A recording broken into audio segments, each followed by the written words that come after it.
अष्टधा प्रकृति और जीव दो विभाग है। एक है चिदानंद भगवान का अंश, वो क्या सब प्रकृति है।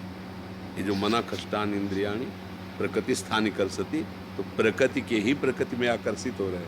परमात्म तत्व भूल गया अपने को, अपने स्वरूप को, और प्रकृति को अपना स्वरूप मान लिया। बस यही अज्ञान छा गया। ये सब प्रकृति है ना, इसको अपना स्वरूप मान लिया। अंतःकरण को मैं मान लिया। मन मांगता है जो, वो मैं मांग रहा हूँ। मन राजी तो मैं राजी, मन नाराज तो मैं नाराज, मन नहीं लगता तो मुझे नहीं अच्छा लगता। इतना तन्मय हो गए, इसे अज्ञान कहते हैं। अज्ञान के कारण अपने स्वरूप को भूल करके इसमें फंस गया। मन बुद्धि इसमें इतना तन्मय हो गया, और हम मन बुद्धि में तन्मय हो गए, जबकि हमारा उसका बहुत बीच में अंतर है। ऐसे जैसे यहाँ हम एक चुंबक बलशाली रख लें और इधर लोहे के पदार्थ डाल दें, बिल्कुल संयोग नहीं है, पर इसी के पर्दे में रखें तो इसी के हिलन डुलन से वहाँ हिलन डुलन शुरू हो जाएगी, नहीं हो जाएगी, क्योंकि ये उसको चाह नहीं रहा कि हिले डुले। ये तो अचाह ऐसे रख दो, लेकिन हरकत उसमें हो जाएगी। लोहे के उनमें हरकत हो जाएगी। इसमें चाह नहीं है कि उसमें हरकत हो, पावर है, हरकत उसमें हो गई।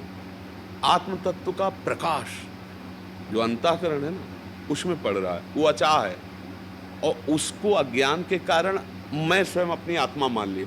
मन को, बुद्धि को, चित्त को, अहंकार को, ज्ञान इंद्रियों को, जो शब्द, स्पर्श, रूप, रस, गंध का हमें अनुभव कराते हैं। तो ये बात के कारण हमारी दुर्गति हो गई, हम फंस गए, बंधन में हो गए।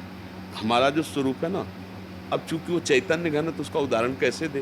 तो अकर्ता है, अचाह है, वो अविनाशी है। जो मैं हूं ना, वो अचाह है, उसमें कोई चाह नहीं। अकर्ता है, उसमें कोई क्रिया नहीं। वो अविनाशी है, वो एक है, वो नित्य है, शाश्वत है। अब ये तो भूल गए। अब देखो, ये लगता है कि मेरा, अगर हम पूछें आपका परिचय, तो आप अपना जन्म स्थान बताओगे, इस शरीर का परिचय बताओगे। आप परिचय अपना भूल चुके ला।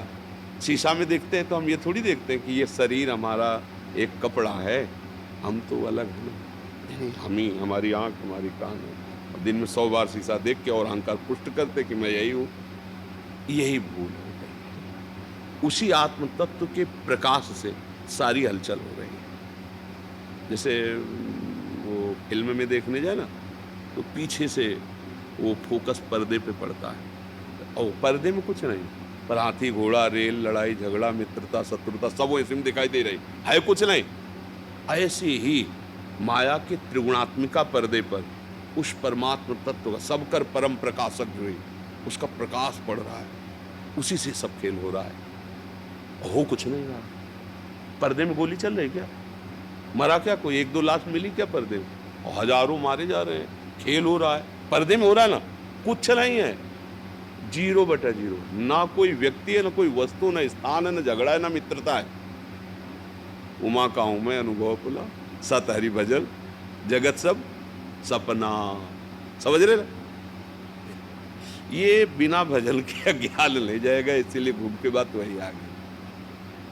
भजन, जितना नाम जप करोगे तो मन बुद्धि पवित्र होंगे।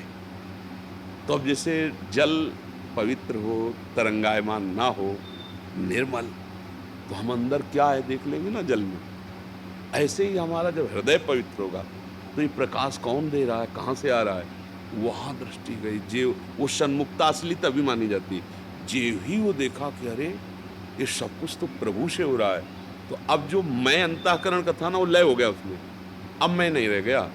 भक्ति में है तो प्रभु ही प्रभु रह गए, और ज्ञान में है तो शुद्ध आत्म स्वरूप में स्थित हो गया। अब देह भाव का जो मैं था ना, वो खत्म हो गया। तो वो मोक्ष को प्राप्त हो गया, और भगवान के धाम में, लीला में सम्मिलित हो गया जाके। समझ में आ रही बात? जी। नागेश कुमार।